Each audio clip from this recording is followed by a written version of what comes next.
मधुरं भुक्तं मधुरं सुप्तं मधुरं रूपं मधुरं तिलकं मधुरं मधुराधिपतेरखिलं मधुरं मधुराधिपतेरखिलं मधुरम्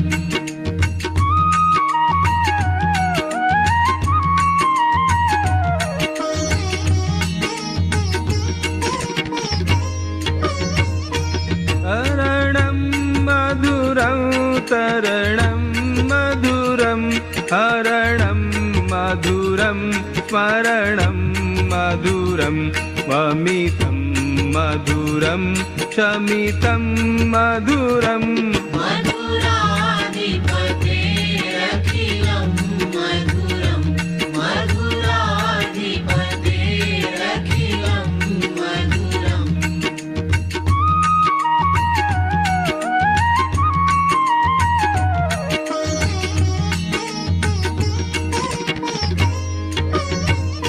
कुञ्जा मधुरा माला मधुरा यमुना मधुरा वीथी मधुरा सलिलं मधुरं कमलं मधुरम् मधुराधिपतेरखिलं मधुरं मधुराधिपतेरखिलं मधुरम्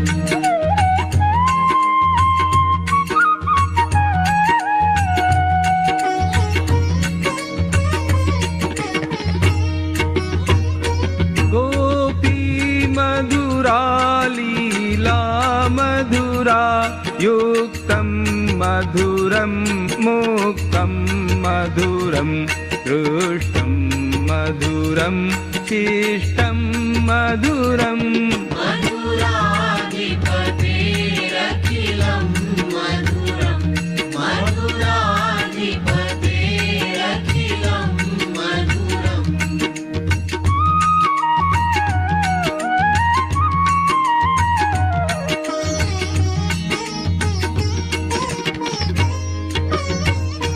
गोपा मधुरा गावो मधुरा यष्टिर्मधुरा सृष्टिर्मधुरा दलितं मधुरं फलितं मधुरम् मधुराधिपतेरखिलं मधुरं मधुराधिपतेरखिलं मधुरं मधुराधिपतेरखिलं मधुरं मधुराधिपतेरखिलं मधुरम् सुन गैया, बोल कन्हैया, कलयुग में गीता श्लोक सिखाया जा रहा है। कहाँ कान्हा? गीता परिवार के ऑनलाइन जूम पर 20 दिनों में 2 अध्यायों का संस्कृत में शुद्ध पठन, गीता गुंजन सर्टिफिकेट मिलेगा। साप्ताहिक गीता अर्थ विवेचन सत्र, 4 स्तरों पर संपूर्ण भगवत गीता का निशुल्क प्रशिक्षण, सभी अध्यायों के निशुल्क PDF, ऑडियो व वीडियो सामग्री मिलेगी। संस्कृत व्याकरण के लिए अतिरिक्त कक्षाएं होंगी। जून 2020 से अब तक 131 देशों से 4 लाख से अधिक गीता प्रेमी साधकों को प्रवेश। तो चलो हम भी चलें। reg.learngita.com आओ हम भी चले, register now. Welcome to free online Gita classes. It's a journey of mantras. We learn Gita shloks in 4 levels. In first level, we learn 2 adhyay in 20 days. Then we will get a precious Gita Gunjan certificate. We conduct extra grammar classes to learn Sanskrit easily. You will get free audio, video and PDF of adhyayas. There are amazing weekly interpretation sessions. This class is conducted 40 minutes a day, 5 days in a week, in 13 time slots and in 12 languages. What are you waiting for? Join fast Register now on reg.learngita.com. Hurry up and join fast. Jai Shri Krishna. अरे ओ कान्हा, रुक तो जरा, भाग भाग के कहाँ जा रहा है? मैया, गीता परिवार के ऑनलाइन जूम क्लास में गीता सिखाया जा रहा है। मैं वहीं जा रहा हूँ। जरा यह तो बता, वहाँ होता क्या है? मेरे भक्त गीता का शुद्ध उच्चारण करते हैं, मुझे आनंद आता है। आज ही गीता के श्लोक सीखने के लिए रजिस्टर करें। Register now reg.learngita.com। गोपियों, तुम भी चलो गीता सीखने के लिए। मैं आ रहा हूँ।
जब भगवत गीता पढ़ना मैंने आरंभ किया, शुरू में तो मुझे ये लग रहा था कि एक धार्मिक किताब है, हिंदू धर्म का होने के नाते ये सारा मुझे पता होना चाहिए। लेकिन जैसे जैसे मैं अंदर चलता गया, वैसे वैसे अंदरूनी बदलाव आता गया। कोई कहता है भगवान मिलेंगे गीता पढ़ने से, मुझे मिल चुके। कहाँ है भगवान? भगवत गीता स्वयं कहती है कि मैं तो बीज प्रदाता हूं। भगवान ने बीज प्रदान हम लोगों को किया, अंश रूप से वो हमारे अंदर स्थापित हो गए, और वो अंश रूप जो है वो हमारा आत्मा। क्या हम आत्मा से अंदर से संतुष्ट है? ये संतुष्टि का अभ्यास करना पड़ता है। देह तो मंदिर है भगवान, देह भी सुंदर होना चाहिए, देह सुदृढ़ होना चाहिए, देह लचीला होना चाहिए, स्फूर्तिला होना चाहिए। क्योंकि मंदिर साफ नहीं रखेंगे तो भगवान अंदर बैठेंगे कैसे? और इसलिए नित्य योग तो करना ही चाहिए। और भगवत गीता योग भी सिखाती है, अष्टांग योग सिखाती है, कैसे बैठना है ये भी सिखाती है, कैसे सांस लेना ये भी सिखाती है। लेकिन यदि अंतिम कोई संदेश है भगवत गीता का तो वो ये है, तस्मात् सर्वेषु कालेषु माम् अनुस्मरयत् मयि अर्पित मनोबुद्धिर मामे वैश्यस्य संशयम्। असंशय यदि मुझे प्राप्त होना है तो उसके लिए क्या करना होगा?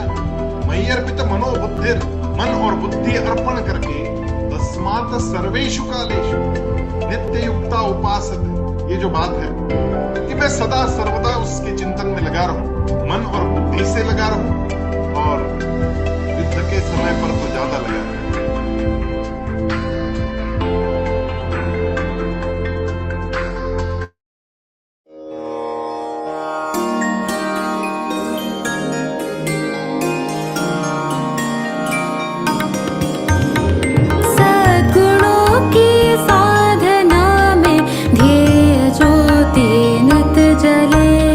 सद्गुणों की साधना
Jai Shri Krishna.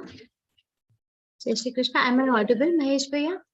Yes, Didi, yes. Okay. Yeah, pretty audible, yeah. Okay. Jai Shri Krishna, everybody. A very warm welcome to this session, all of you. Today we'll be studying the 14th chapter. So let's begin with the Prarthana. Once Bhaiya shares the screen, we'll start. In the meantime, everybody, please also be ready with your PDFs and a pen or pencil to mark all the important points. Let's begin with the Prarthana, everyone. Vasudevasutan Devam Kamsachanuramardanam Devaki Paramanandam Krishnam Vande Jagadgurum Krishnam Vande Jagadgurum. Jai Shri Krishna, everyone. Let's begin with the first slide.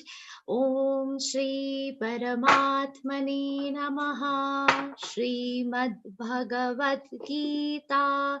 You all are level 2, level 3 students. You all know Ma sound should be complete, Va should be complete. Both the girl sounds are complete. Both the sounds will be half. Srimad Bhagavad Gita. Atha Chaturdashodhyayaha. We see a symbol of aghat on the show, but that is a very subtle aghat. You have to say the long show sound, then it's followed by avagra, so it will be dragged a little bit, and then we'll give a mild aghat of the Chaturdashodhyayaha. Let's go to the first shloka. Shri Bhagavanuvacha Param Bhuyah Pravakshyami Param Bhuyah Pravakshyami. The charan is ending with a short sound, so you have to say it short. When charan ends with a short sound, you have to be very careful that you do not drag it to make it long. So me will be short. Jnananai Jnanamuttamam. Anuswas pronunciation will be Jnana. Jnananai Jnanamuttavam. It could be Jnya, it could be Gnya, as per your regional pronunciation. Jnananain or Jnananain. All the three versions are acceptable. You will not lose marks on that. Now, Jnanamuttamam. Last words, please. The Jnanamuttamam is followed by double ta, like in the word Uttam. So, Muttamam, the last ma is half. Do not drag it in the end. Third charan. Yajñatva. Yaj. Now here, see, in the second charan I told you, Gnya, Jnya, Gnya, all sounds are okay. When we are on the third charan, there is a half ja preceding the Gnya sound.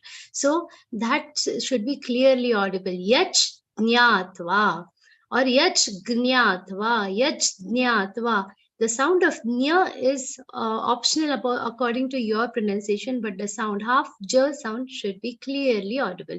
Yajñatva munayah sarve. Para, the sargas pronunciation should be like sir.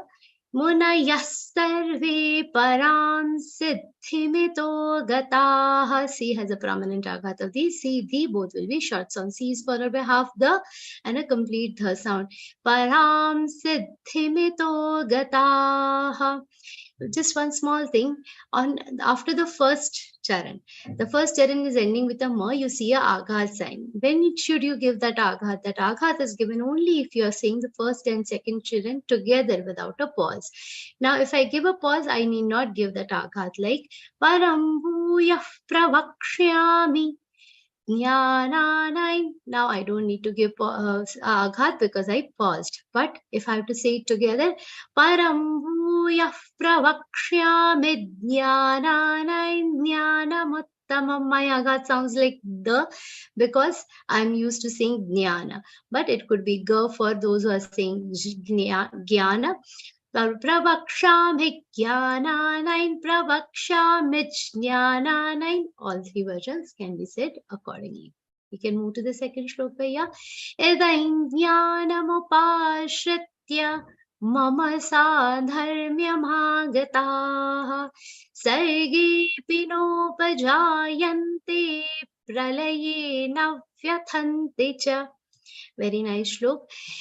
First charan, Eda Indiana. Now here Anuswar's pronunciation is mentioned like nya, because jnana or jnana, the Anuswar pronunciation could mildly be this, but because it is j half and nya, so pronunciation of Anuswar is depicted as nya. Edai jnanamupashritya, pa is a long sound ending with a subtle aghat of sha. Pashritya. Mama sadharmyamagataha. Mama, both ma sounds will be complete, not mam sadharmya. That is incorrect. Mama sadharmya. Again, here you have to be careful. Dha is followed by half ra, half ma, and a complete ya sound. Sadharmya. Mama sadharmyamagataha. Sargepi. P will be a short sound here. No pajayante. Again, te has aghat symbol shown. This aghat will give only if the third and fourth charan are being said together. Okay, if you're pausing at te, then there is no need to take the aghat. Sarge pino pajayante pralaye navyathanti cha. I paused, so I didn't give an aghat. Fourth charan, pralaye navyathanti cha. The aghat of va or na should be clearly audible. Pralaye, the sound of ye should be clear. Vyathanti cha. Tha has a prominent aghat of na. Ti will be short.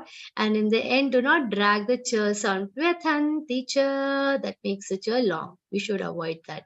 With aghat on the third charan, how it is said, I'll demonstrate one. Sarge pino pajayante pralaye navyathanti cha.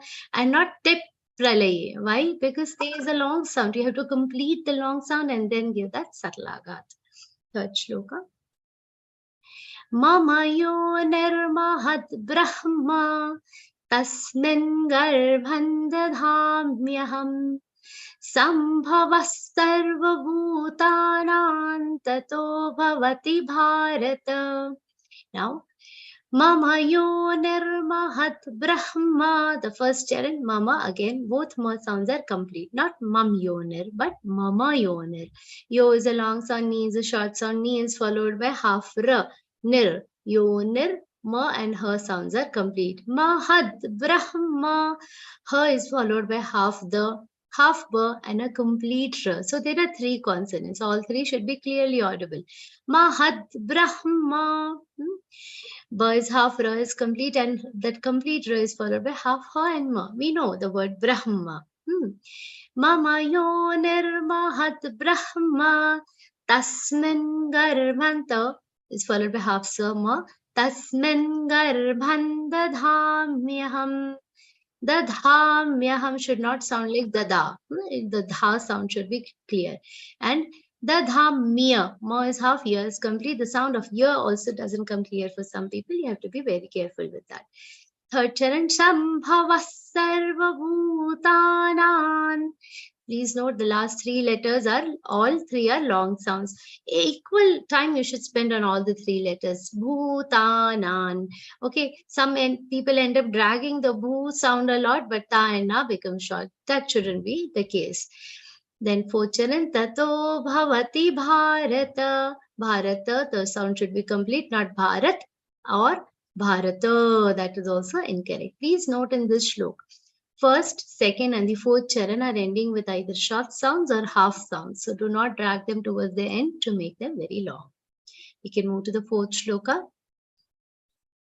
Sarvayonishu kaunteya murtayah sambhavanti yaha tasam brahma mahadyonir aham bija pradafpitam. Sarvayonishu, shu will be a short sound. Kaunteya, kau and te both are long sounds. So the aghat on kaun is also very subtle, not kaunte, kaunteya. Kaunteya, the sound of your should be complete, but not dragged at the end. Second charan, murtayas sambhavanti yaha. Murtayas, Ya is followed by visargas, whose pronunciation will be like sa. Murtaya sambhavantiyaha. So it's followed by half ma and a complete bha sound. Sambhavanti. Va has a prominent aghat of na. Bhavantiyaha. Tasam, third charan, tasam brahma mahadhyonir.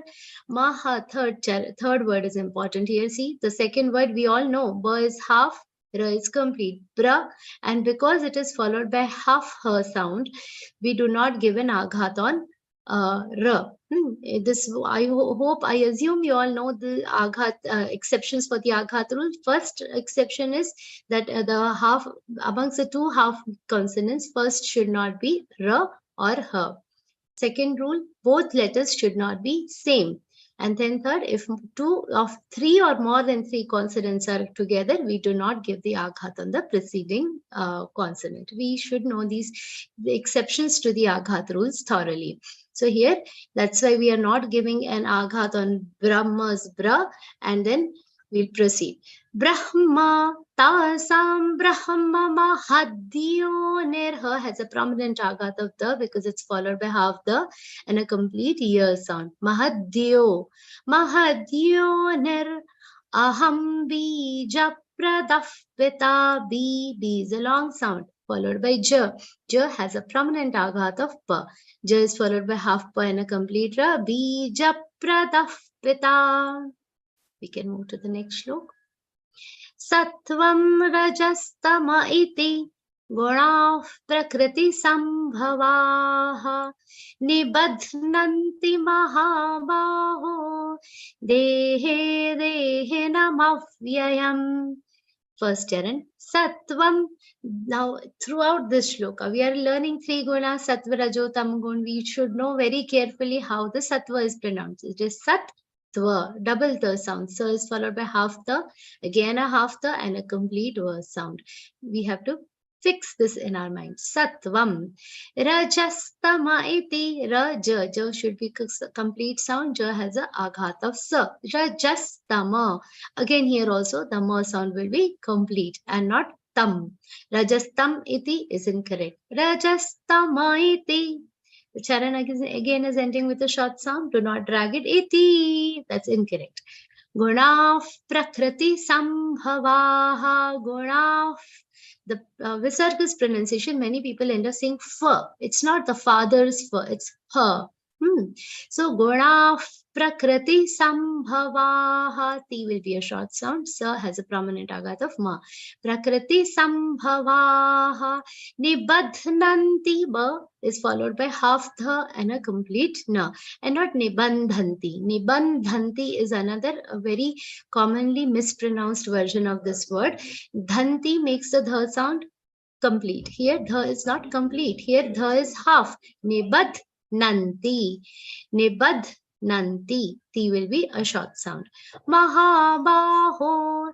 Nibadhnanti mahabaho. Dehe dehinam avyayam. Here do not do the viche. Dehinam avyayam. Don't do like that. Ma sound should be complete. He will be a short sound. See dehe de. Here also see the first three letters are long sound. Then entire rest of the charan consists of all short sounds together. Hinam avyayam.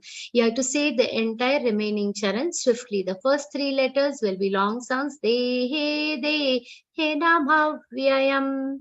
Okay. Nibadhnanti mahabaho dehe dehinam avyayam. Next shloka. Tatra sattvan nirmalatvat prakashakamanhamayam sukha sangena badhnati jnana sangena chanagha. Here very beautiful shloka. Tatra, the first letter itself begins with the aghat. Ta has aghat of ta on it. Tatra sattvan. We have seen this word earlier. Double ta are followed by sa. Sa is followed by the half the, another half the. Sattva. Tatra sattvan nirmalatvat. Ni is followed by half ra, complete ma. La is followed by half the and a complete va sound. The charan is ending with a half letter, not nirmalatvat. This tvat will be half the, not the. Don't drag the last the. Then Prakashakamanhamayam. Simple, not a single combined consonant, but the entire charan is one word, and only two sounds are long here, ka and na. You have to say that carefully. Third charan, Sukha Sangena Badhnati. Badhnati and not others. The sound again here is half. Badhnati. You'll give the aghatanti only if you're saying the third and fourth charan together. If you're pausing at the third charan, do not give the aghatanti. Jnana Sangena Chanagha and not Jnana Sangen Chanagha. No sound has to be complete. So Sa has a prominent aghat of Unga, Ka Kha Ga Ga Anga. It's a nasal consonant. When we give a aghat of a nasal consonant, a very beautiful bell ringing type of sound will come. We have to say that very nicely. Jnana Sangena Chanagha. Okay. Please note one thing about the shloka. All four charans are ending either with half sounds or with short sounds. Do not drag any of the charan towards the end. Next shloka. Rajoragatmakam vidhi trishna sanga samudbhavam tannibadhnati kaunteya karma sangena dehinam. Now, those who have learned this chapter in older version of the rules, when we didn't have the newly introduced Anuswar rules, they have to listen to this one carefully. Rajoragatmakam vidhi. The Anuswar on Ka will be pronounced like a nasal V consonant. Ga is a long sound, and it's followed by half the and a complete M sound. So the aghat is very subtle. Rajoragatmakam vidhi. The Anuswar. This rule I'll briefly tell you. Whenever the Anuswar, ending Anuswar of a word is followed by la, ya or va, then a nasal version of those consonants is being pronounced. Okay, we have to remember this throughout all the 18 chapters. So ragatmakam vidhi. Again, both sounds are short with dhi. Trishna, tru. It is not. It is the with Rishi's ru. So Trishna has a prominent aghat of Shatkonsha. Trishna Sanga. Sa is followed by half ng sound and a complete g sound. Trishna Sanga Samudbhavam. Mu is a short sound followed by half the and a complete bha. Mudbhavam. Trishna Sanga Samudbhavam. Tanni. Double na sound. Do not read it as 3. Those who are reading it in Devanagari script can end up saying this as seeing this as tra. It is tanni, double na sounds. Badhnati, ba is followed by half the and a complete na. Tanni badhnati kaunteya. Here is a complete sound. Karma sangena dehinam. Karma sangena. Again, now will be complete. Dehinam. Very easy. Again, all four charans are ending with short sounds or half sounds. Do not drag them towards the end. 8th shloka. Tamastvajnanajam vidhi mohanam sarvadehinam pramadalasya nidrabhistanni badhnati bharata. Again, another one who those who have read this shloka earlier with the older version should focus on this one. Tama, ma is followed by half the, and a complete v sound. Tamastvadnya, v has a prominent aghat of j, the or g, depending on your pronunciation of nya or jnya. Tamastvajnana jamvit. The Anuswar on ja will be pronounced like a nasal V consonant. Jam with thi. The charan is ending with a short sound. V is followed by half the and a complete the with thi. Mohanam sarvadehinam. Sarvadehinam. There he sound has to be short. This is a common mistake that happens. You have to be careful. Pramadalasya, la has a prominent aghat of sa. Pramadalasya nidrabhis. Ni has a prominent aghat of the. Ni is followed by half the and a complete ra.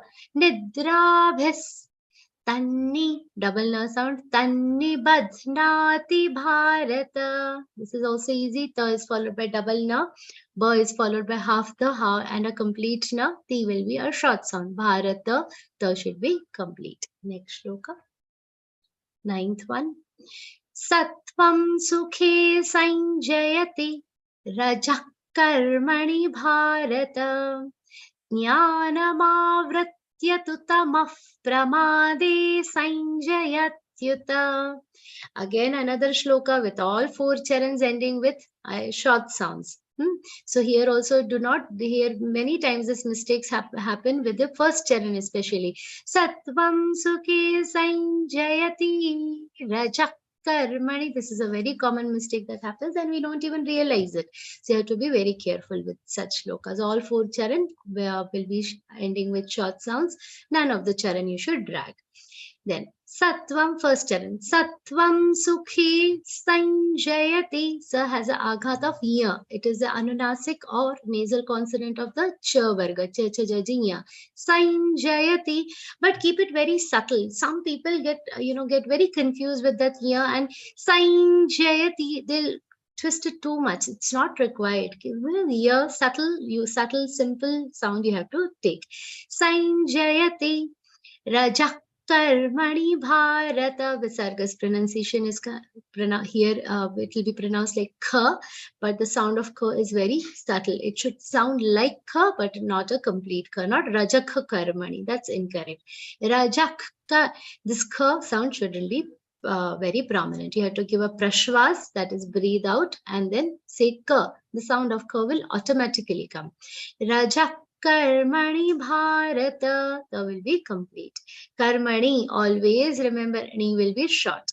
Not Karmani Bharata. That's incorrect. Third charan. Jnanamavratya tu tamah. Jnanamavratya. There is no aghat on ma. This is another thing. Ma. Many people try to give mavritya. That's incorrect. Va has Rishi's ru matra, and then it has a prominent aghat of ta. Jnanamavratya tu tamah. Tu will be short. Pramade sanjayatyuta. Sanjaya, ya has a prominent aghat of ta. Sanjayatyuta, ta will be complete. Last ta. Next shloka. Rajastamascha bhibhuya sattvam bhavati bharata. Rajasattvam tamaschaiva tamasattvam rajastatha. Very interesting shlok. The first charan, let's look at the first charan. Rajastamascha bhibhuya. Both aghats are prominent. Ja has a prominent aghat of sa. Ma has a prominent aghat of shaljam sha. And cha is a long sound. Bhu is a long sound. Now what happens here? People say cha bhuya. Cha is less longer than bhu for many people. That shouldn't happen. Both long sounds should be set for equal duration. Rajastamascha bhibhuya. Ya will be complete but short. Sattvam bhavati bharata. We already know the word sattvam. The entire charan is having only short sounds except for the letter bha.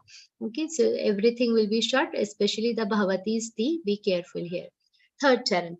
Rajasattvantamashchaiva. Here we have to see the pronunciation of Visarga and Anuswar. Remember them carefully. Rajas Sattvan. Tamashchaiva. Now here Chaiva, many people end up saying Chaiva. It's not a short sound, it's a long sound. So only one long sound in the whole charan, Chai. You have to say that clearly. Fourth charan, Tamasattvam Rajastatha. Only the last tha is long, rest of the charan is consisting of short sound. The Visarga again here will be pronounced like Sa, but the Anuswar in the previous case, Rajasattvan. In the fourth charan, Tamasattvam. Sattvam word in the third charan is having the nasal consonant, the Anuswar is pronounced like Na. In the fourth charan, Sattvam Anuswar is pronounced like Ma. You should remember that. Third and fourth charan, one last time I'm saying Rajasattvam tamaschaiva tamasattvam rajastatha. Next shloka. Sarvadvareshu dehesmin prakasha upajayate jnanam yada tada vivrithyaat vivritham sattvametyuta. Important shloka again. Sarvadvareshu. Here many people end up missing the aghat of the on va in the first chant. We have to say that aghat. It's also a prominent one because it's on a short sound, not sarvadvareshu. Sarvadvareshu, shu, and not sarvadvareshu. There has to be distinction in the pronunciation of shatkonsha and a shaljamsha. Dehi, smin, he is a long sound followed by avagra, so you have to drag it sufficiently. The charan again is ending with a half na sound, so do not drag the na towards the end. Prakasha upajayate. There is no combined consonant in this second charan. Very simple. Jnanayada tada vidyat. Jnanay, na, anuswar on na will be pronounced like a nasal ear consonant because the anuswar is followed by ear. I told you the three consonants that you have to remember for this rule. Anuswar followed by ear, la or va will be pronounced in the nasal version of that consonant. So, jnanay. Jnanayada tada vidyat. V is a short sound, has a prominent aghat of the. Vidyat. Here, the is half, ya is complete. Again, ya is followed by half the. Fourth charan, vivridham. Va has a rishi's ru matra and it has a prominent aghat of the. Vridha. Vivridham sattvametyuta. Sattva, so is followed by half the, again half the and a complete va. Then me is followed by half the and a ya with a u sound. Mityuta. Here, the aghat of the on me should also be given and it should be pronounced like tyuta and not tuta. The sound of u should not come like u. Vivridham sattvametyuta. Next shloka. Lobhah pravrittirarambhah कर्मणामशमस्पृहा रजस्येतानि जायन्ते विवृद्धे भरतर्षभ. First charan, lobhah, the visarga's pronunciation will be like pha. Lobhah pravritti, pravritti, again vru is followed by double tha. Pravrittirarambhah, ra followed by short ra, short ra sound. Ra has a prominent aghat of ma. Rambhak, visarga's pronunciation will be like kha, but not a complete kha. Ra rambhak karmana mashamaspraha. The sounds of ma should be complete in both places. Karmana mashama. Okay, spraha is followed by half pa. There are only two vowels in this. Half sa, complete pa, and it has a rishi's ru matra, pru. Spruha. Third charan. Rajasyetani. The sound of ye should be clear. One common mistake that happens is Rajasyetani. Double sa people end up saying with the a matra. Rajasyetani is the most common mispronunciation here. It should be Rajasyetani. Ye will be clearly said. Rajasyetani jayante vivriddhe Bharatarshava. Vivriddhe, we have seen this word earlier. Bharatarshava. Ta is followed by half ra and a shatkonsha. Do not say it like a shaljamsha. Bharatarshab. So bha should also be a complete sound but not a long sound. Bharatarshava. Next shloka. 13th. Aprakasho pravrittischa pramado moha evacha. Tamasyetani jayante vivriddhe kuru nandana. Here, the first letter itself is having aghat of pa. Aprakasho, not aprakasho. Simple. It will come with a subtle aghat of pa. Pa and pa is half, ra is complete.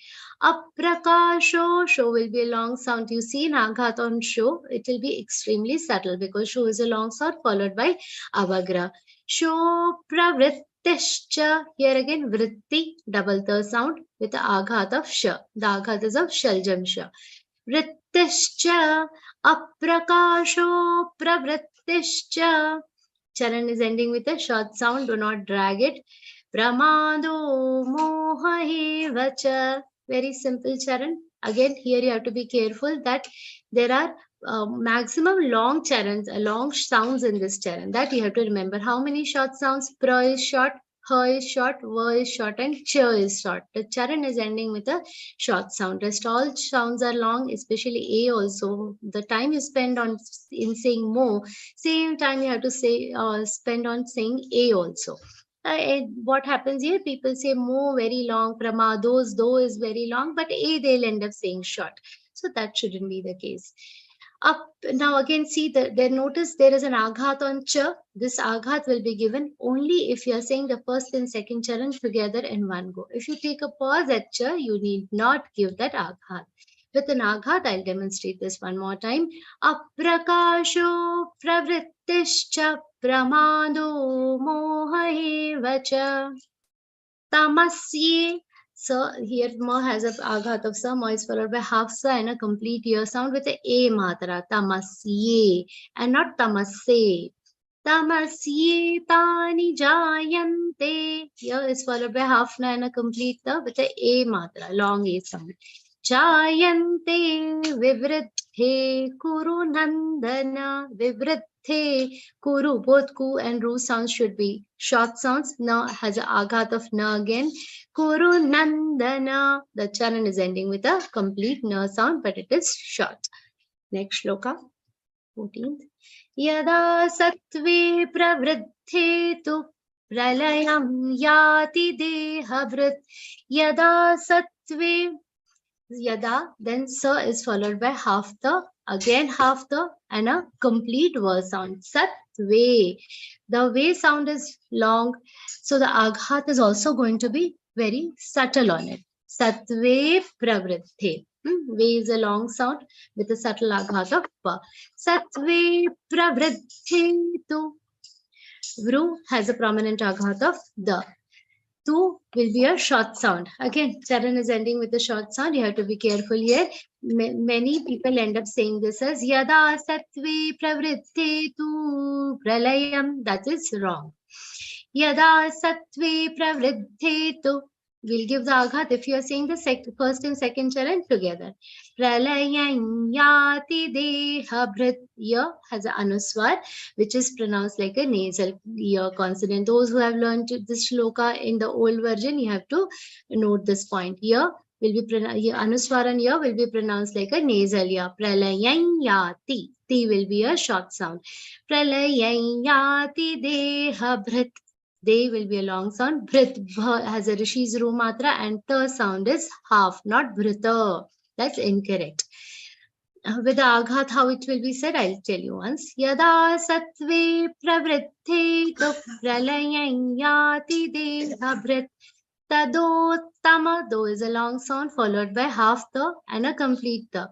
Tadotta. Tadottama. Double the, and the ma sound is complete. Tadottama vidalokan. Now both places, this rules you will see anuswar followed by ya and anuswar followed by la. Both are seen in this particular shloka. Vidalokan. Da has an anuswar which will be pronounced like a nasal la consonant. Vidalokan. Lo is a long sound, ka is a long sound, it's followed by a half na sound.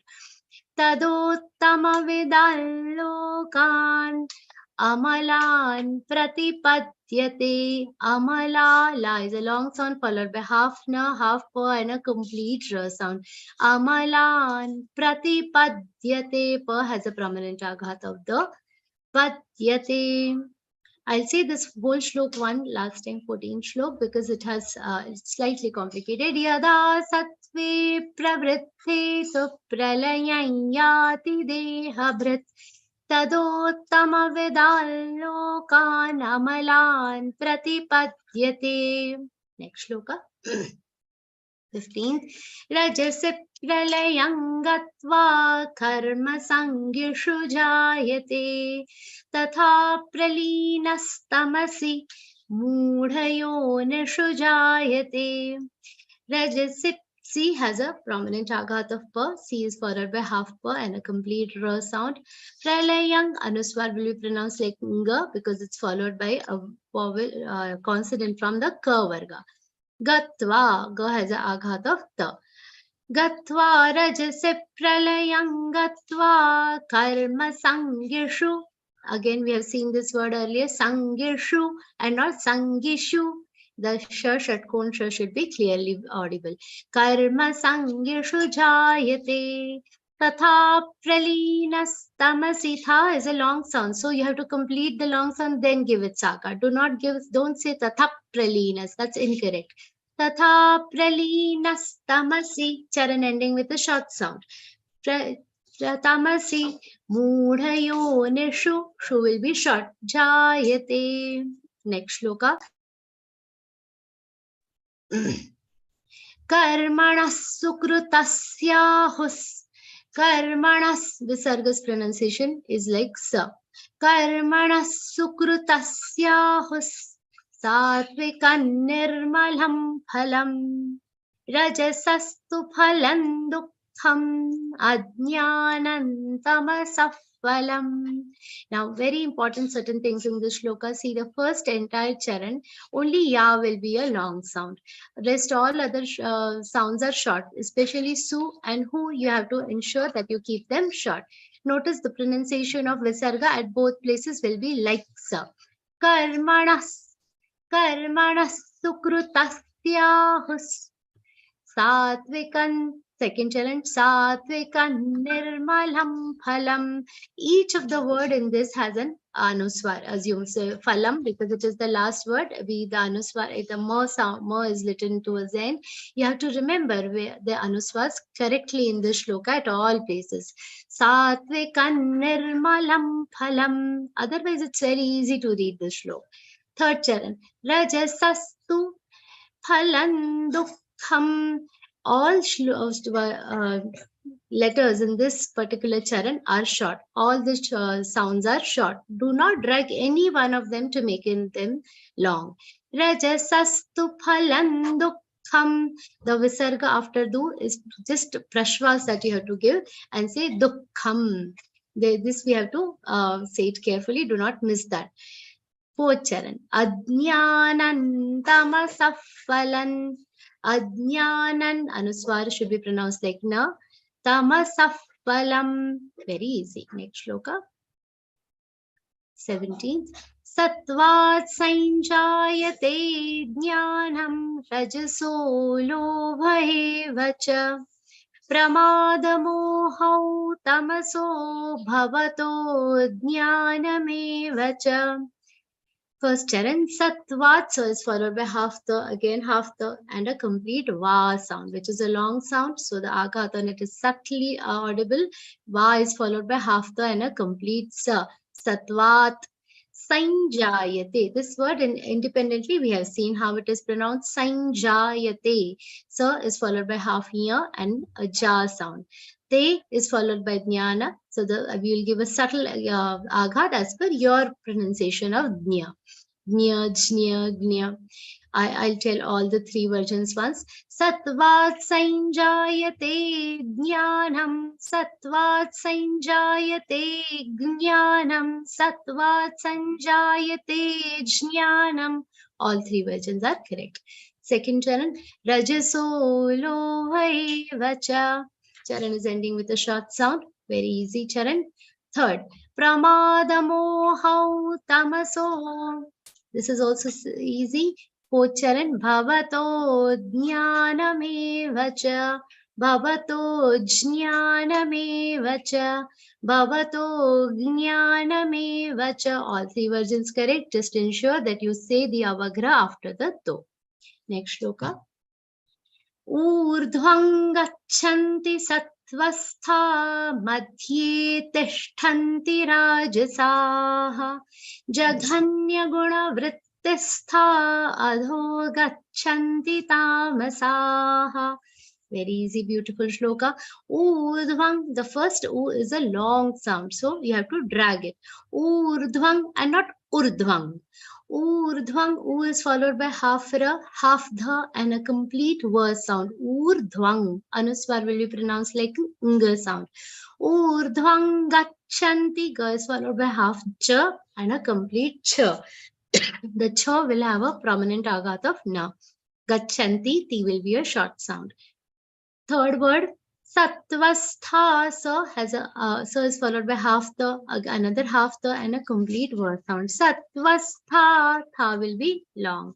Madhye, this should not sound like madhe. Many people end up saying this as madhe. You have to be careful. The pronunciation will be madhye tishthanti. Now, the is followed by shatkon sha and not a shaljam sha. Tishthanti.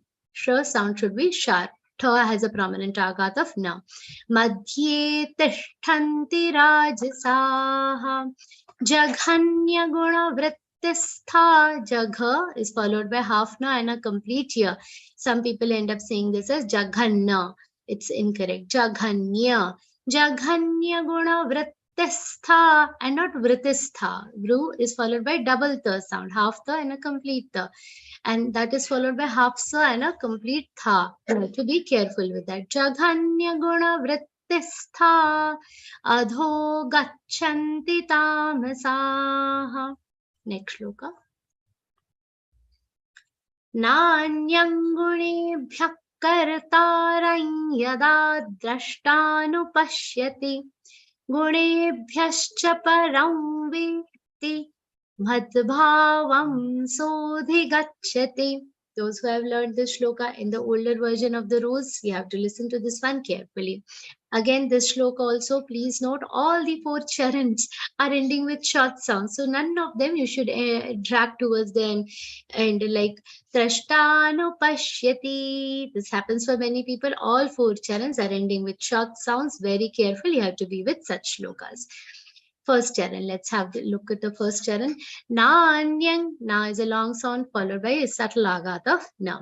Nanyang, na is half, here is complete. Nanyang gunebhya, ne is a long sound and has a subtle aghat of bha. Gunebhya kartarang, ra has a anuswar, which is pronounced like a nasal ear consonant. Kartarang yada.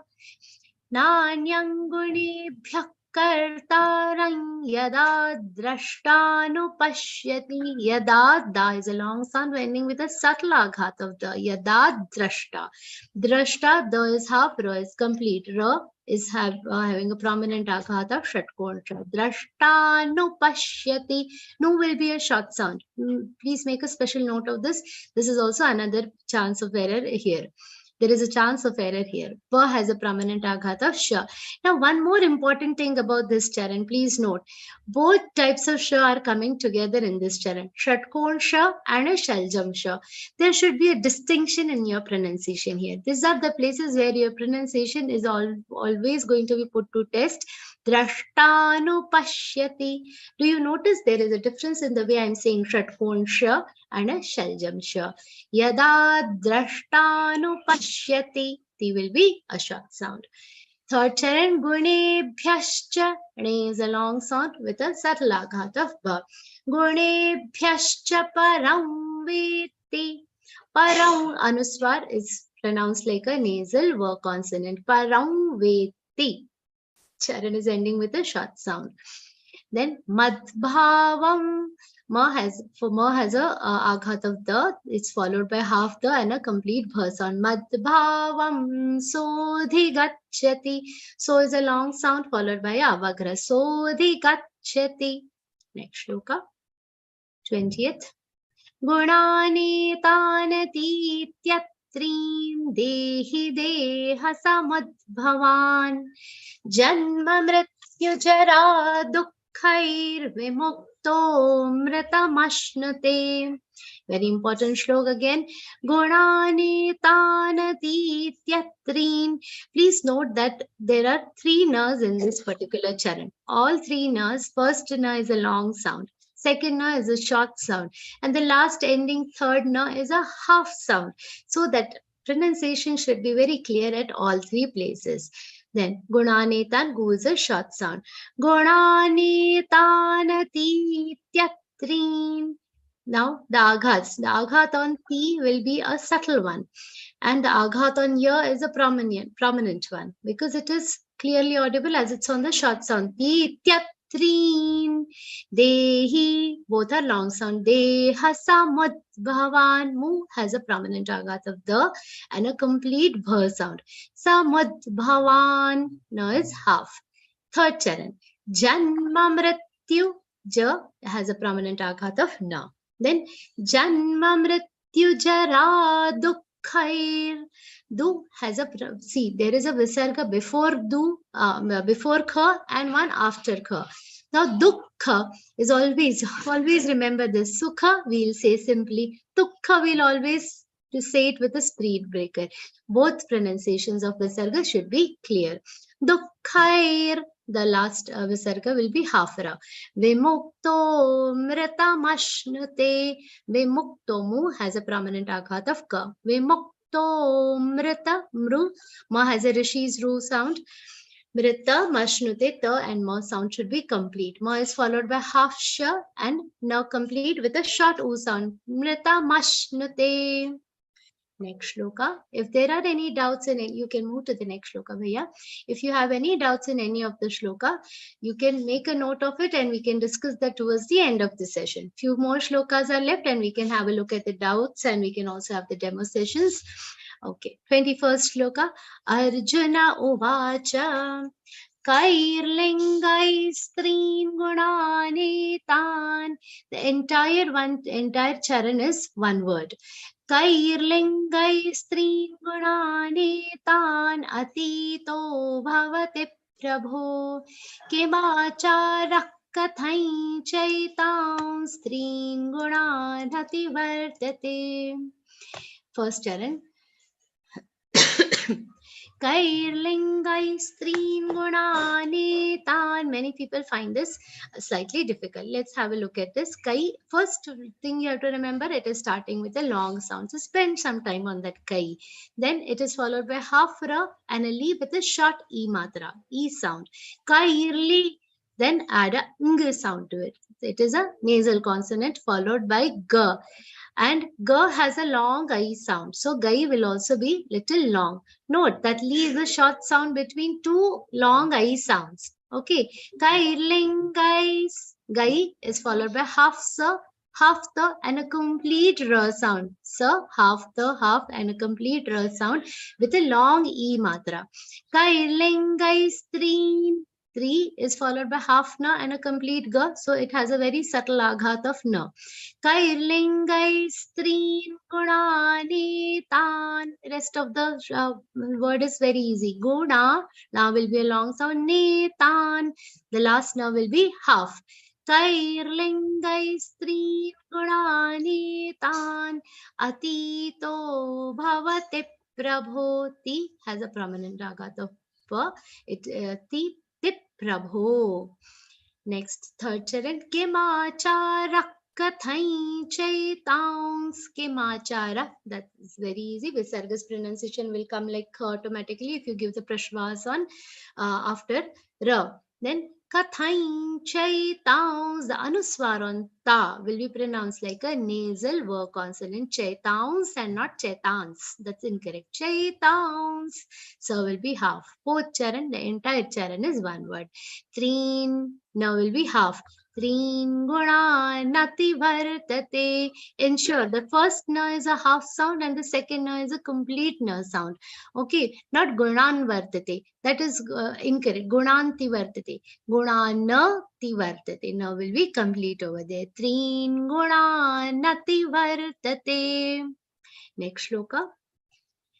Shri Bhagavan Vacha Prakashaincha Pravrittincha Mohameva cha Pandava Nadveshti Sampravrittani Nanivrittani Kankshati.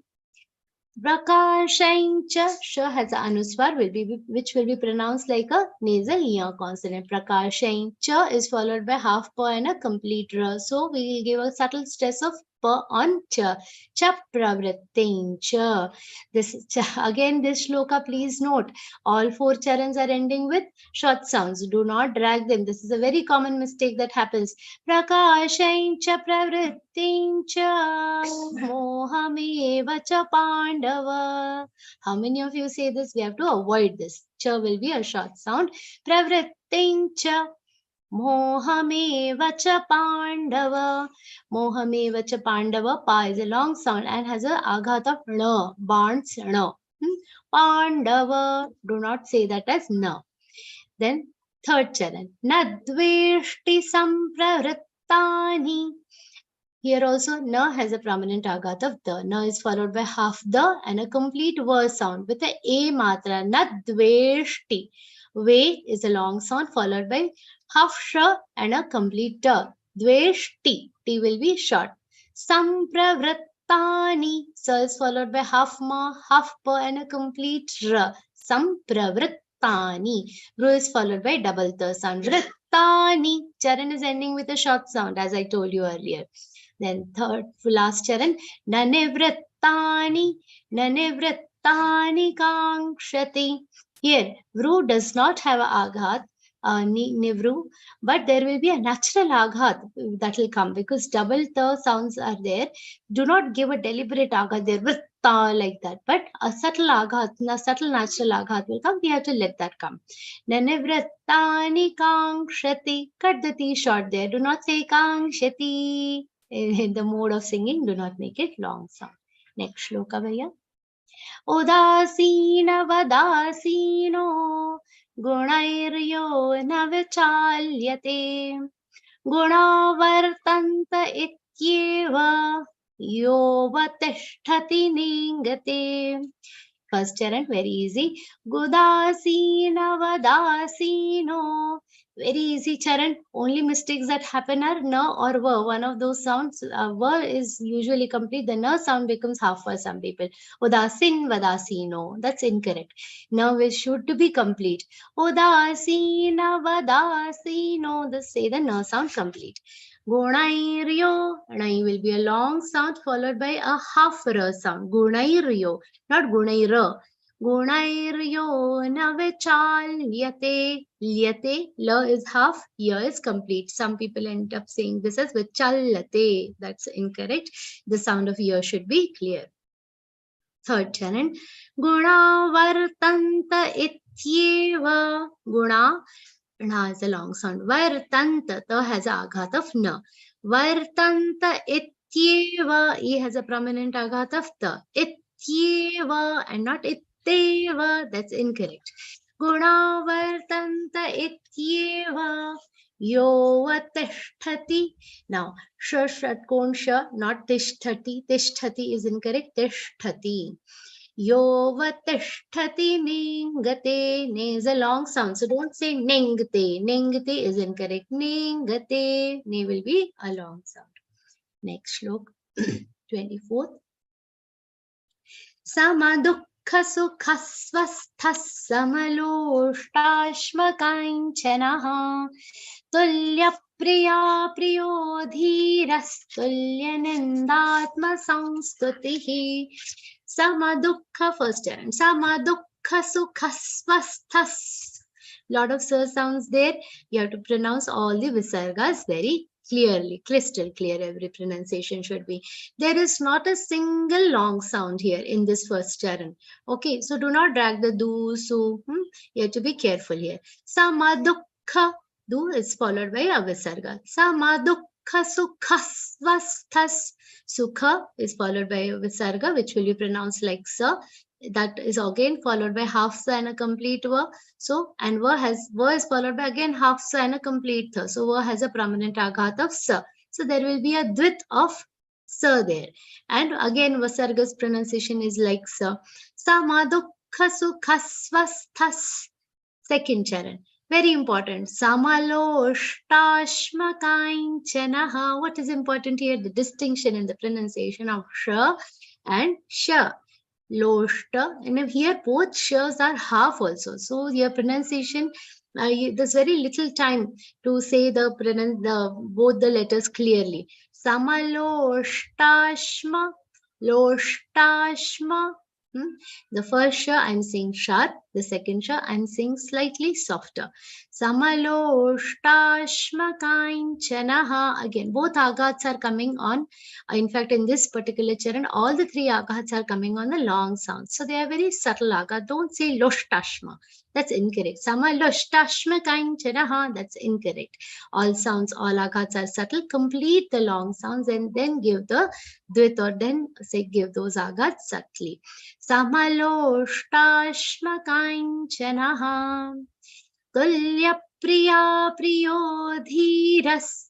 Tulya, tu has a prominent agat of la. Ya has a prominent agat of pa.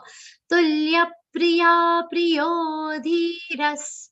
Now note one more thing. Pri, ya is a long sound. The second pri should not be long. This happens for some people. You have to be careful. Dhiras, di will be long. Pocharan tulya nindatma samstutihi. Tulya, again, tu has an aghat of la. La is half, ya is complete. Tulya nindatma. Ni is followed by half na and a complete the. The with the a sound. Nindatma Sanstuti, the anuswar answer will be pronounced like a nasal vowel consonant, and not sanstuti but soundstuti. Tulyanindatma soundstutihi. Again, this charan also is ending with short sounds. You should not make them long. It's okay, Bhaiya. We can move to the next shloka. Manapamanayos tulyas. Tulyo mitrari pakshayoho. Sarvarambha parityagi gunati tassa uchyate. Manapamanayos tulyas. Very easy. Manapamanayo. Here, what goes wrong? Manapmanayo. This per sound becomes half for many people. You have to be careful that you don't say the per half. Manapamana. Again, the na sound should also be complete, not manapmanyo. Manyo. This is a very common mistake that happens for many people. You have to be careful. Not manyo, but manayo. Manapamanayo stulyas. Yo is a long sound ending with a subtle sa sound. Yo stulyas. Sa is half, ta is complete, ta has a u sound. Tulyas. Tulyo mitrari pakshayoho. Tulyo, tu has a prominent aghat of la. Tulyo mitra, mi has an aghat of ta. Mitrari pakshayoho, pa has an aghat of ka. So, pakshayoho. Third charan. Sarvarambha parityagi. Ra, here note sa is followed by half ra and a complete va sound. Then ra has a prominent aghat of ma. Sarvarambha parityagi. Ri has aghat of ta again. Parityagi. You can elongate it. Gunati tassa uchyate. The pronunciation of uchyate should be clear. Not uchyate, but uchyate. Next shloka. 26th. Mainchayo vyabhacharena bhakti yogena sevate sagunan samatityaitan brahma bhuyaya kalpate. First charan. Maincha, ma anuswar will be pronounced like a ya consonant.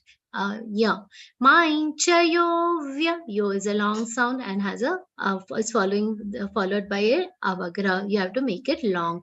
Yovya. Yovya vicharena. V will be short. Charan is ending with a short sound. Bhakti yogena sevate. Yogena and not yogen sevate. Yogen sevate makes the na sound half. It has to be a complete na sound. Bhakti yogena sevate. Third charan. Sagunan. Gu is followed by na, long na sound, and it's followed by half na. Sagunan samatityaitan. Ti is a long sound followed by a subtle aghat of the tityai. Yai will also be a long sound. So please note one thing in this shloka. Tityai, tan. All the three long consonants are coming, long sounds are coming together. So all three you should say give equal weightage, equal importance, equal duration should be spending. And the charan is ending with a half na. So do not drag that na. Sagunan samatityetan. Both na sounds are half in this. And there has to be distinction in the pronunciation of na and na. Because see, na and na, they are being said together. So this might be difficult for some people to say, but you have to try to say it very clearly distinct. Sagunan samatityetan Brahma bhuyaya kalpate. Brahma, ba is half, ra is complete. Brahma bhuyaya, yes, a complete sound. Kalpate. Next shloka. Last shloka, if you have any doubts, you can raise your hands.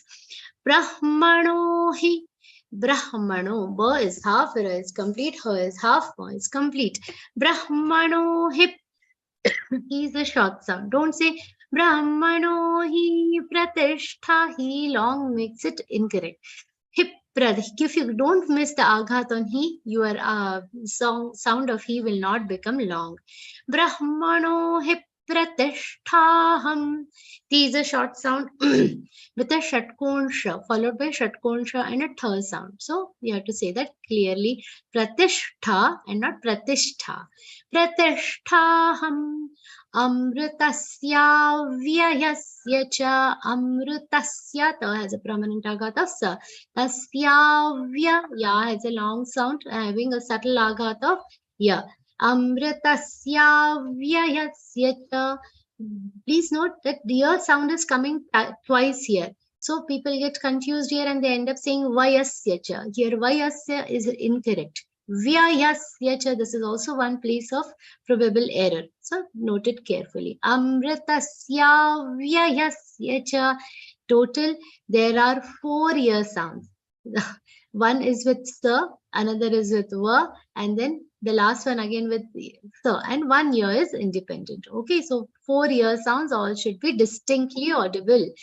Amritasya vyayasya cha. Cha is a complete but not a long sound. Shashvatasya cha dharmasya. Shashvata, sha has aghat of sha again. Both shas are soft sha. Shashvatasya cha dharmasya. Sukhasyai, kha has a prominent aghat of sa. Sukhasyai kantikasya cha. Kha has a prominent aghat of sa. Yai is a long sound. Kanti, not kanti. It's kanti. Ka will be a long sound. Kanti kasya cha. Ka is having a twit of sa. And your sound should be clearly audible. Again, in this shloka also, all 4 charans are having short sounds. So do not drag them towards the end. Kasya cha. That's incorrect. The last charan ones. So kasyai kanti kasya cha. Next. Next, Bhaiya Pushpika. Om Tat Saditesh. Now, when the Pushpika comes, like a Rajdhani Express, we always start Om Tat Saditesh Srimad. No, we have to be very careful with the aghats, short and long sounds here also. And there is a small modification in the Anuswar pronunciation that also you have to say carefully. Om Tat Saditesh Srimad Bhagavad Gita Su Upanishatsu. Now here nishat, shatkonsha, and not nishat. Sha is soft one, you should not say. Upanishatsu. Su has a prominent aghat of ba. Su is a short sound, so aghat is clearly audible. Su is followed by half ba and a complete ra. Upanishatsu. Brahma Vidyayam. V has aghat of the. Do not miss that. Vidya. We all are used to saying Vidyayam, but we here now onwards we are going to say Vidyayam Yoga Shastresh. Vidyayam, because Anuswar is followed by ya. The pronunciation of Anuswar will be a nasal ya consonant. Vidyayam Yoga Shastresh Shri Krishna Arjuna. The aghat on tre is always missed. Many people end up missing that aghat. Tre will have a very subtle aghat of sh. Yoga Shastre Shri Krishna Arjuna Samvade. Anuswar on sa will be pronounced like a nasal va consonant. You should know that. And not samvad, but samvade. Nasal va consonant. Anunasik va. Gunatraya Vibhaga Yogo Nama. Gunatraya Vibhagana, yeah, will have a aghat of ta because na is followed by half ta and a complete ra. Gunatraya Vibhagayogo Nama Chaturdashodhyayaha. Once I'll say the whole Pushpika without any break. Om Tatsadite Srimad Bhagavad Gitasu Upanishadsu Brahma Vidyayam Yoga Shastre Shri Krishnajana Samvade Gunatraya Vibhagayogo Nama Chaturdashodhyayaha. Om Shri Krishnarpanamastu. So, Jai Shri Krishna. Yeah, offering all this entire class in the lotus feet of Shri Krishna. If anybody has any doubts, they can please raise their hands. If there are any questions, you can raise hands. Also, for any demos, you can raise hand already. I see some people ready with their demo. So, please feel free to have any conversation. Yes, Sujata ji, ready for a demo? Yes, I have no doubt. I am ready for a demo. That's excellent. Chali, I'll ask you a question. Okay. Aprakasho pravrittischa.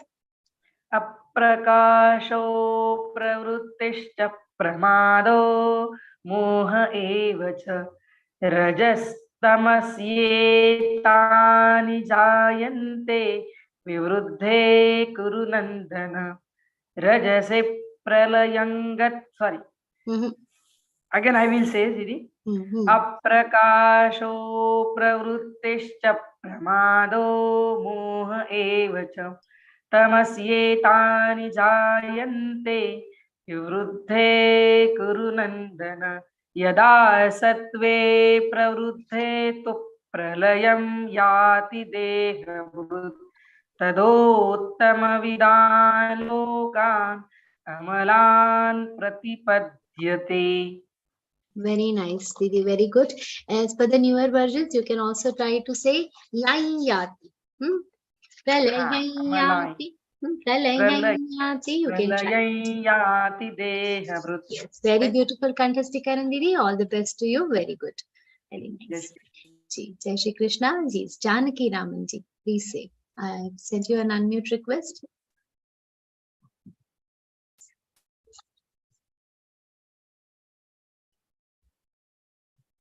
Please unmute. Yes, yes, yes.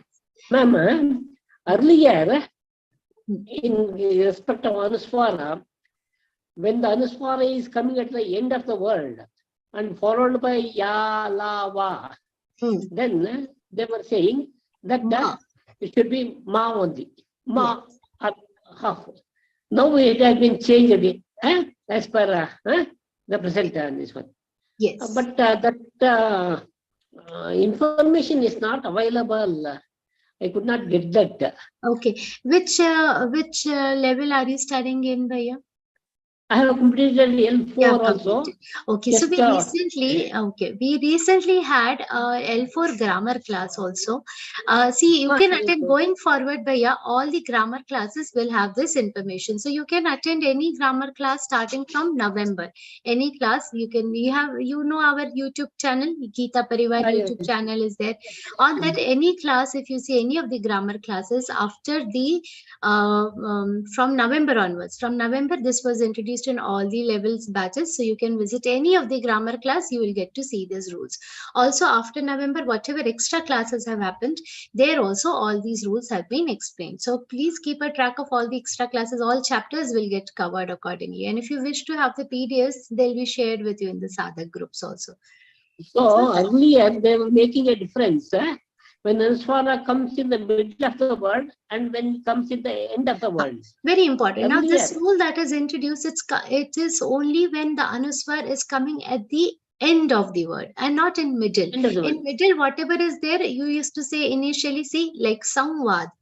Like Krishna Arjuna Samvad, it was said like a nasal vowel consonant. We'll continue with that. That doesn't change. Tayati. That will be Samsara. Anunasik was Samsara. That will remain the same. However, but if it's at the end of the word, then only it is changing. However, it is at the end of the sentence, it will still remain Ma. End of the Thank you, ma'am. sentence, it will always remain ma. Ji. I can get the PDF also. Yes, you will. You should be getting it. You can contact your old faculty members for the PDFs.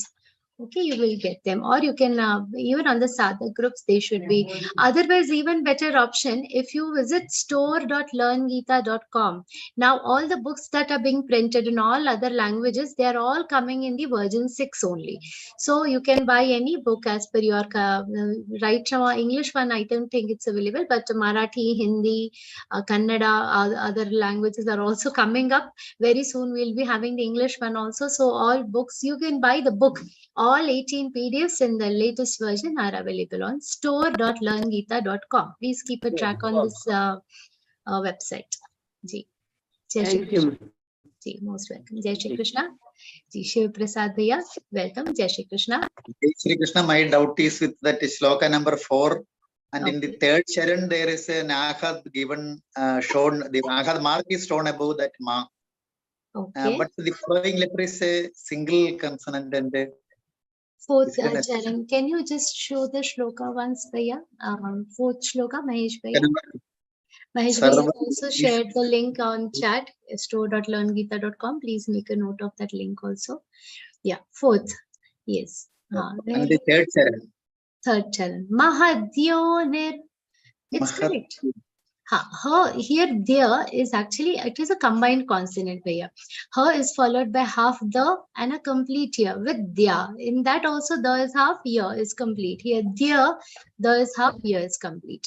Mahad. Which should be given, which letter should be given ahad, ha or da? Her will have a aghat of the hadyo. Hadyo. Yeah, I'm not sure about your PDF, what you're referring to, but you can see on the screen if the same thing is there in your PDF also. See, her has a aghat of the in both Roman and Devanagari script, you can see over here.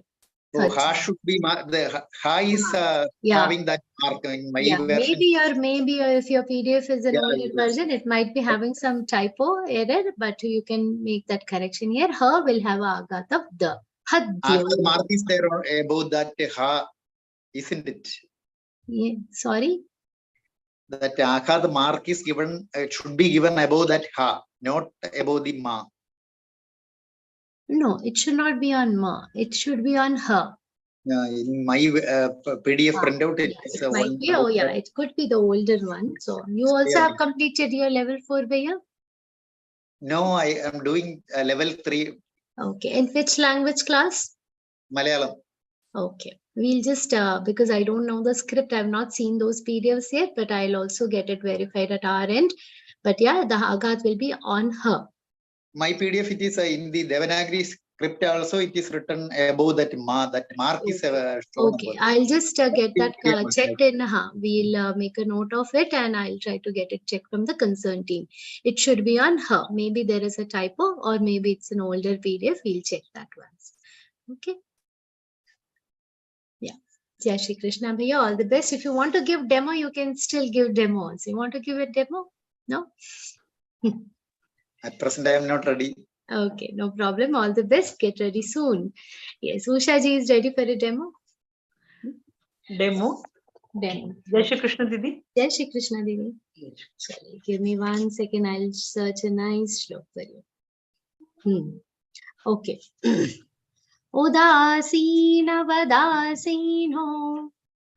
Udasinam vadasino gunairio na vichalyate gune gunavartanta ityeva yo vatishtati nengate samadukhas sukhas swasthas samaloष्टाश्मकाञ्चनः तुल्यप्रिया प्रियो धीरस् तुल्यनिन्दात्मसंस्तुतिः. Beautiful. Very nicely recited. Very good. Jai Shri Krishna Didi. Jai Shri Krishna. One small thing in the first charan, Udasina Vadasina. Udasina, I heard it like a Aghat on now. Can you say that first charan only once? Udasina Vadasino.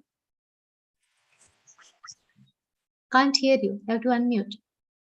Ushatai, please unmute. Unmute. I can't hear you, Ushatai. You're not audible. Didi, Huh. udasinam See, you're vadasino. giving an aghat on no. Did you notice? No. Udasina, vadasino bol rahe hain aap. It should be nahi. udasina, vadasina. हाँ, There shouldn't be any आघात aghat. नहीं, आघात नहीं, Aghat nahi denge. This is it's a very easy charan, but there are this different variety of mistakes that happen in this charan. But very beautifully recited, Didi. Lot of best wishes to you. Jai Shri Krishna. Namaste, Aarti ji. Jai Shri Krishna. नमस्ते Jai Shri Krishna. Demo देना है demo देंगे. Very nice. चलिए आंखें बंद कर लीजिए. गुणानेतानतीत्यत्रीन् गुणानेतानतीत्यत्रीन् देही देहसमुद्भवान् जन्म मृत्यु जरा दुःखैर्विमुक्तो मृतमश्नुते. अर्जुन उवाच कैर्लिङ्गैः स्त्रीन् गुणानेतानतीतो भवति प्रभो किमाचारः कथञ्चैतां स्त्रीन् गुणानतिवर्तते. Beautiful. Very nice. Lot of best wishes to you. All the best, Didi.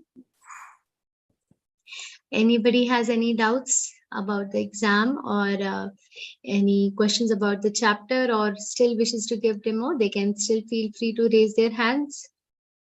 Okay. Yeah. Mahesh Bhaiya is also, yes. Mahesh Bhaiya is sharing the PDF with us. It will be the mark sheet. Let's have a quick look at the mark sheet for the Pathaka exam. So, can this be in full screen, Bhaiya? Wow, thank you so much, Bhaiya. So you can see the first thing, the name of the chapter, telling the correct name of the chapter, you'll get 1 mark. Then you have to recite. This is very similar to your Jigyasu. You'll be first asked the name of the chapter. You have to tell the correct name. The first 1 mark will be given. The name is not the roll number, not Chaturthodhyaya, Chaturdashodhyaya. The name, Gunatraya Vibhagayog. Then you have to recite the first shloka. So you'll get 2 marks for correct recitation of the first shloka. After that, the entire chapter is divided into approximately 3 parts. The examiner will say the first charan for you. You have to complete that charan and then say the next shloka. So accordingly, 3 shlokas will be asked. Then for recitation of each shloka, 2 marks are assigned. So accordingly, you will get 8 marks for shlokas asked from the beginning of the chapter, 8 marks for the shlokas asked from the middle of the chapter, 8 marks for the shlokas asked from the end of the chapter. And then total of 28 marks are combined here. Then for every chapter, 5 marks are reserved for Anuswar Visarga ki Shuddhata. So all the Anuswar, everywhere we will not end up saying murmur, everywhere na, ma, da, ya, everything has to be pronounced carefully.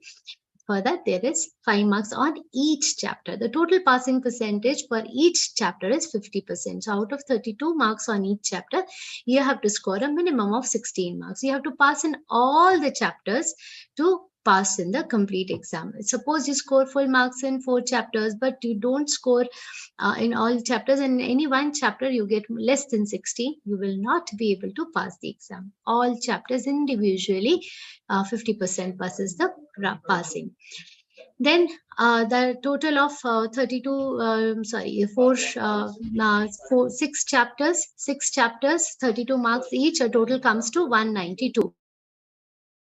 192 marks, a total of 192 marks is there.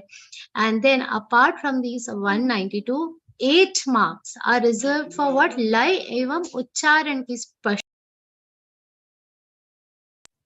Lay evam uchcharan. Lay is like saying the Trishtup Chanda shlokas in Trishtup Chanda, Anushtup and Anushtup Chanda. Uchcharan spashtata.